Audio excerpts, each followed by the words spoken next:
خبر شامل کرتے ہیں راولپنڈی سے۔ شیخ رشید کا کہنا ہے کہ IMF دیوالیہ سے بچانا چاہتا ہے، حکمران ملک کو دیوالیہ کی طرف لے جانا چاہتے ہیں۔ تفصیلات کے مطابق سربراہ عوامی مسلم لیگ شیخ رشید نے ٹویٹر پر اپنے بیان میں کہا ہے کہ پوری دنیا ہمیں سمجھانے کی کوششیں کر رہی ہے، لیکن ہم سمجھ سے آ رہی ہیں ملک کو معاشی حادثے کی طرف لے کر جا رہے ہیں۔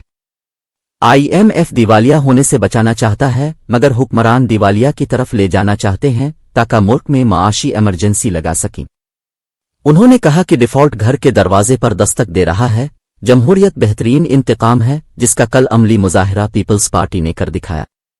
ممبر کسی کی کیا خدمت کریں گے، ان کو خود خدمت کی ضرورت ہے۔ 9 لاکھ عوام کا ووٹ 3 لاکھ ووٹوں کے سامنے بے بس ہو گیا۔